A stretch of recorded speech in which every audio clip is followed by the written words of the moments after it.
កូនសៅទៅកាន់ភាពជោគជ័យផ្ទាល់ខ្លួនទី9คล้ายជាដំណោះស្រាយកាលពីប៉ុន្មានឆ្នាំកន្លងទៅហើយមានអត្ថបទមួយសរសេរចុះក្នុងទំព័រព័ត៌មានក្នុងស្រុកនិយាយអំពីយុវជនម្នាក់ត្រូវគេចាប់បានពេលកំពុងលួចម៉ូតូគេវងប្រជាជនដែលមានកំហឹងបានកាត់ទោសចោលអភ័ព្វហើយបានចាប់ផ្ដើមវាយនិងទាត់ធាក់ដោយគ្មានប្រណីរូបថតបានបង្ហាញឲ្យឃើញយុវជនម្នាក់កំពុងចោលដុំថ្មដ៏ធំមួយសម្ដៅក្បាលបរោះជាចោលនៅពេលដែលអ្នកឈរមើលទាំងឡាយបានស្រែកអបអរសាទរចំពោះសកម្មភាពរបស់យុវជននោះសារព័ត៌មានបានបន្ទោសប៉ូលីសចំពោះការមិនបានធ្វើសកម្មភាពណាមួយដើម្បីបញ្ឈប់ការអនុវត្តទោសដោយប្រជាជននិងបានរិះគន់វងមនុស្សចំពោះភាពឃោរឃៅសំណួរសួរថាតើអ្វីខ្លះដែលអ្នកយកព័ត៌មាននិងអ្នកថតរូបបានធ្វើដើម្បីបញ្ឈប់វងមនុស្សពីការសម្លាប់យុវជនជាចោរពួកគេបានធ្វើដូចគ្នាបេះបិទនឹងអ្វីដែលប៉ូលីសនិងមនុស្សនៅទីនោះបានធ្វើគឺគ្មានអ្វីប្លែកគ្នាទេคล้ายជាដំណោះស្រាយគឺជាស្នូលចំពោះភាពជោគជ័យផ្ទាល់ខ្លួនរបស់យើងក៏ដូចជាការរស់រានរបស់ភពផែនដីคล้ายជាដំណោះស្រាយគឺជាពាក្យសាមញ្ញណាស់និងងាយនិយាយណាស់ប៉ុន្តែវាជារឿងពិបាកមួយក្នុងចំណោមរឿងពិបាកធ្វើបានតើលោកអ្នកនឹងធ្វើអ្វីកើតបើសិនជាលោកអ្នកឃើញក្រុមមនុស្សក្រោតខឹងកំពុងវាយនិងទាត់ធាក់សម្លាប់ចោរម្នាក់ចម្លើយទូទៅបំផុតអាចជាតើខ្ញុំអាចធ្វើអ្វីបានបើប៉ូលីសមិនអាចធ្វើអ្វីបានផងតើខ្ញុំមានលទ្ធភាពអ្វីបើទោះជាអ្វីក៏ដោយដែលខ្ញុំធ្វើវាក៏នឹងមិនផ្លាស់ប្ដូរអ្វីដែរមនុស្សភាគច្រើនចង់រស់នៅក្នុងពិភពលោកមួយដែលមានសុវត្ថិភាពនិងសុខស្ងប់ប៉ុន្តែពួកគេជឿថាពួកគេគ្មានអំណាចដើម្បីផ្លាស់ប្ដូរស្ថានភាពទេបើអង្គការសហប្រជាជាតិនិងអ្នកដឹកនាំទាំងឡាយមានអំណាចក្នុងដៃមិនអាចបញ្ឈប់សង្គ្រាមការជួញដូរមនុស្សអំពើពុករលួយនិងភាពក្រីក្របានផងតើពលរដ្ឋសាមញ្ញទាំងឡាយដូចជាពួកយើងខ្ញុំអាចធ្វើឲ្យពិភពលោកមានសារៈសំខាន់ផ្សេងដូចម្តេចបានបញ្ហាទាំងឡាយហាក់មិនអាចជំនះបានទេវាមានសច្ចភាពមួយនៅក្នុងពាក្យពោលថាបើលោកអ្នកចោទសំណួរលប់មួយលោកអ្នកនឹងបានចម្លើយលប់មួយមកវិញពិតមែនហើយយើងមិនអាចដោះស្រាយបញ្ហាពិភពលោកដោយពួកយើងបានទេដូច្នេះបើបញ្ហាសួរថា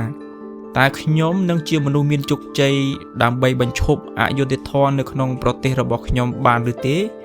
ចម្លើយច្បាស់ជាសំឡេងកងរំពងថាទេ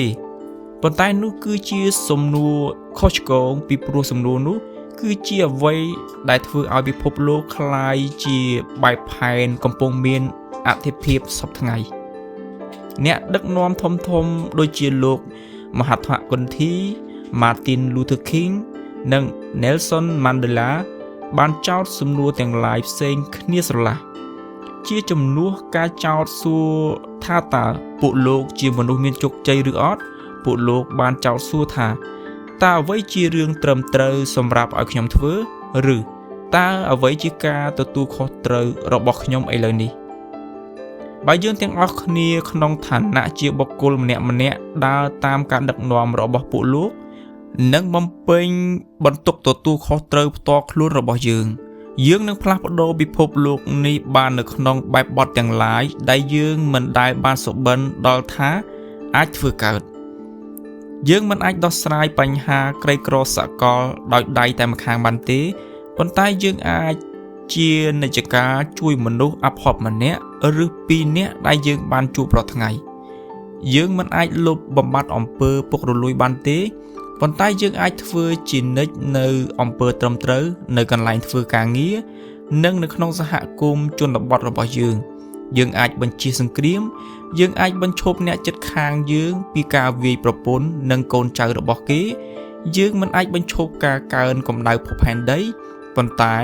គ្រួសារយើងអាចប្រើប្រេងឥន្ធនៈអគ្គិសនីនិងទឹកយ៉ាងមានប្រសិទ្ធភាពនៅក្នុងផ្ទះសម្បែងរបស់យើងបើយើងចង់បានជាមនុស្សមានជោគជ័យនិងចង់រស់នៅក្នុងពិភពលោកមួយល្អប្រសើរជាងយើងត្រូវឈប់ប្រើឧបាយដោះខ្លួន នឹងត្រូវចាប់ផ្ដើមជ្រងនៅការទទួលខុសត្រូវផ្ទាល់ខ្លួនដោយម៉ឺងម៉ាត់យើងមិនអាចពាល់ត្របកផ្កាមួយដោយមិនបង្កឲ្យរំជួយវងតារាទាំងឡាយបានទេគេចាត់ទុកជារបស់លោក Khalil Gibran ចម្លើយតបទូទៅបំផុតចំពោះកូនសោទៅកាន់ភាពជោគជ័យផ្ទាល់ខ្លួនទី9គឺបាទប៉ុន្តែចុះប្រសិនបើចូលយកឧទាហរណ៍ព្រឹត្តិការណ៍ចោរលួចម៉ូតូកាលណាយើងជជែកពីបញ្ហានេះមនុស្សជាច្រើននិយាយថាបាទខ្ញុំយល់ស្របជាមួយនឹងអ្វីដែលលោកបាននិយាយប៉ុន្តែចុះប្រសិនបើវងមនុស្សបែរមករកខ្ញុំហើយវាសម្លាប់ខ្ញុំដែរមែនហើយ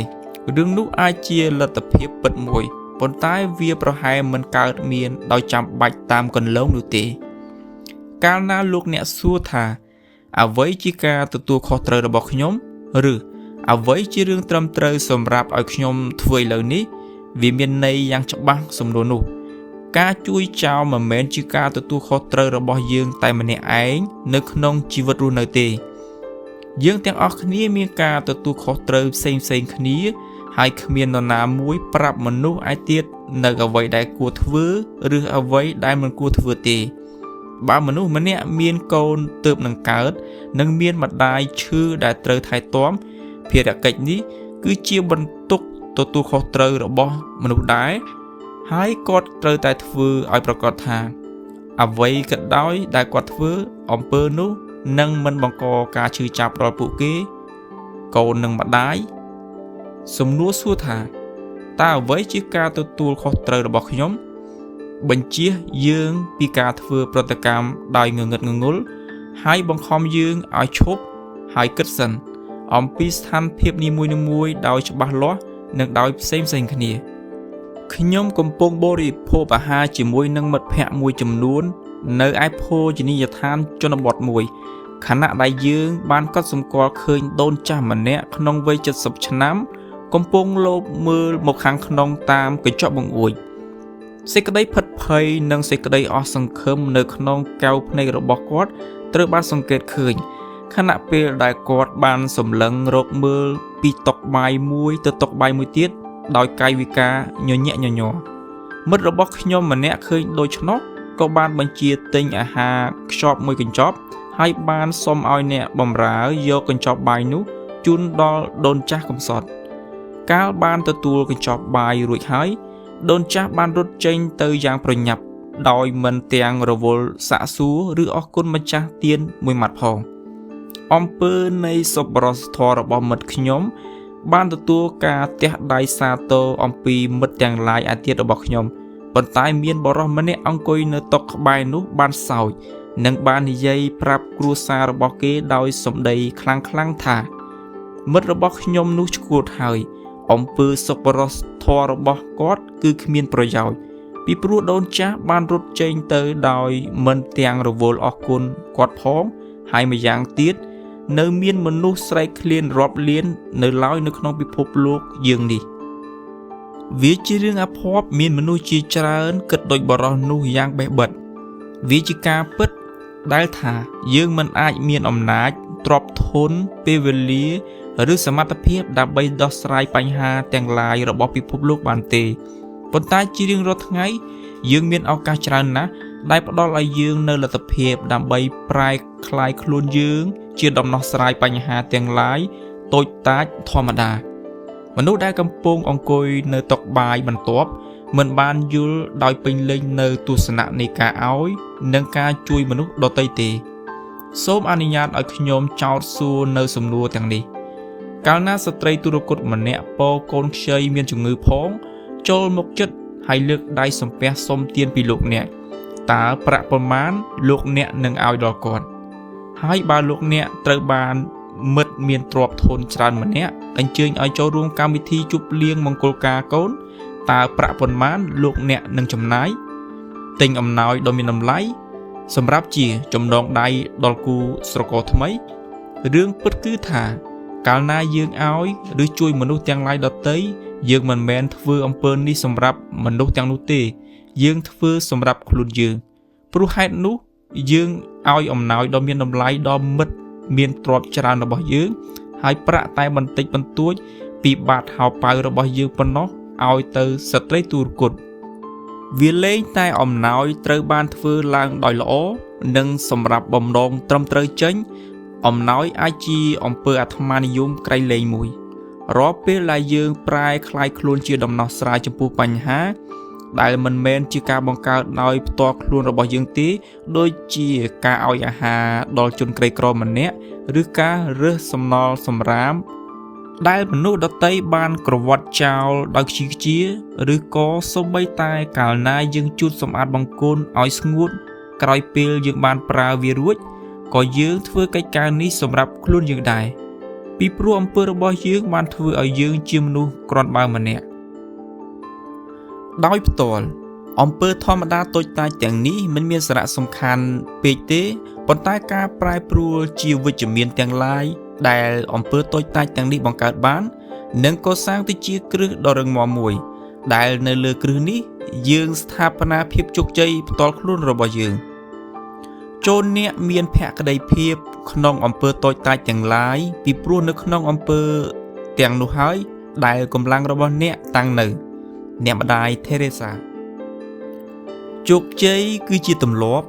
បរាជ័យក៏ជាទម្លាប់លោកចនជាមនុស្សដែលគេស្គាល់ជាទូទៅថាជាមនុស្សយឺតយូរនៅព្រឹកថ្ងៃច័ន្ទគាត់បានមកកាន់ការិយាល័យក្រោយពេលកំណត់ហើយគាត់បានជម្រាបចៅហ្វាយគាត់ថាគាត់បានមកយឺតយូរអស់ពេលកន្លះម៉ោងពីព្រោះចរាចរណ៍កកស្ទះណាស់នៅពេលព្រឹកនេះនៅថ្ងៃបន្ទាប់គាត់បានមកធ្វើការយឺតទៀតហើយនៅពេលនោះគាត់បានជម្រាបចៅហ្វាយគាត់ថាម៉ូតូរបស់គាត់មិនដំណើរការនៅព្រឹកនោះគាត់បានបណ្ដាលវាយកមកឲ្យជាងជួសជុលហើយព្រោះហេតុនេះទើបគាត់បានមកយឺតក្រោយពេលកំណត់កាលដែលគាត់ត្រូវបានចៅហ្វាយនាយស្ដីបន្ទោសព្រោះការមកយឺតនៅថ្ងៃពុធគាត់បានបញ្យល់ថាមានភ្លៀងធ្លាក់នៅយប់មុនហើយតំបន់ជាច្រើននៃទីក្រុងត្រូវបានទឹកជន់លិចហើយគាត់ត្រូវជិះម៉ូតូវាងឆ្ងាយហើយនេះគឺជាហេតុផលនៃការមកធ្វើការមិនទាន់ពេលកង្វះភាពទៀងទាត់ជាប្រចាំ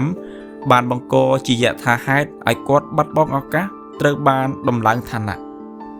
បរាជ័យគឺជាទម្លាប់មួយខ្ញុំជឿថាលោកចនមិនបានភ្ញាក់ពីដំណេករៀងរាល់ព្រឹកដោយទាន់ពេលទេហើយគាត់បានជ្រើសយកភាពយឺតយូរដោយចេតនាពីព្រោះជារៀងរាល់ពេលគាត់មានហេតុផលល្អជានិច្ចសម្រាប់បិទបាំងកង្វះភាពទៀងទាត់របស់គាត់នៅក្នុងករណីទាំងអស់នេះគាត់កំពុងបាននិយាយការពិតដូច្នេះចូលយើងពិនិត្យហេតុផលពិតសម្រាប់ភាពបរាជ័យជាប្រចាំរបស់គាត់រឿងពិតគឺថាចរាចរណ៍ចង្អៀតនៅព្រឹកថ្ងៃច័ន្ទប៉ុន្តែចរាចរណ៍ចង្អៀតជានិច្ចនៅចន្លោះម៉ោង 7 កន្លះនិង 8 កន្លះព្រឹកហើយលោកចនដឹងថាក្រោយពេលភ្លៀងធ្លាក់ខ្លាំងផ្លូវតែមានទឹកជន់លិចជានិច្ចទឹកជន់និងចរាចរណ៍មិនមែនជាហេតុផលចម្បងសម្រាប់ភាពយឺតយូររបស់គាត់ទេហើយម៉ូតូរបស់គាត់ក៏មិនមែនដែរលោកចនមិនដែលបានត្រួតពិនិត្យនិងថែទាំម៉ូតូរបស់គាត់ដោយទៀងទាត់សោះហើយគាត់ពិនិត្យនិងថែទាំវាកាលណាគាត់គ្មានជំរឿសប៉ុណ្ណោះនៅក្នុងករណីនេះគឺកាលណាម៉ូតូឈប់ដំណើរការទាំងស្រុងហេតុផលពិតចំពោះភាពបរាជ័យរបស់លោកចនគឺមិនមែនចរាចរណ៍ទឹកជំនន់ឬម៉ូតូទេប៉ុន្តែគឺទម្លាប់ទាំងឡាយរបស់គាត់យើងទាំងអស់គ្នាមានពេលខ្លះបរាជ័យហើយបើយើងបរាជ័យនៅក្នុងការងាររបស់យើងឬនៅក្នុងទំនាក់ទំនងរបស់យើងម្ដងឬពីរដងនៅក្នុងជីវិតរបស់យើងអាចរួចពីការចោទប្រកាន់បានដោយការទម្លាក់កំហុសទៅលើស្ថានភាពឬលើមនុស្សដទៃប៉ុន្តែថាបើបរាជ័យជាគំរូមួយជាប់លាប់នៅក្នុងជីវិតរបស់យើងមិនអាចទម្លាក់កំហុសលើមនុស្សដទៃបានទេពីព្រោះតែយើងមានទម្លាប់បរាជ័យហើយយើងនឹងបន្តទទួលលទ្ធផលអវិជ្ជមានដដែលរហូតដល់ពេលណាយើងប្រឈមមុខនឹងទម្លាប់បរាជ័យនេះហើយកែប្រែវាបាននៅទីបំផុតយុវជនទាំងឡាយដ៏អង់អាចរបស់យើងឡើងដល់ជាន់លើបំផុតនៃប្រាំងរបស់វត្តហើយឯកូនសោចុងក្រោយបង្អស់មានស្លាកថាភាពជោគជ័យគឺជាទម្លាប់មួយដើម្បីបានជាមនុស្សមានជោគជ័យអ្នកត្រូវតែបណ្ដុះបណ្ដាលទម្លាប់ជោគជ័យអរគុណជួបគ្នាវីដេអូក្រោយ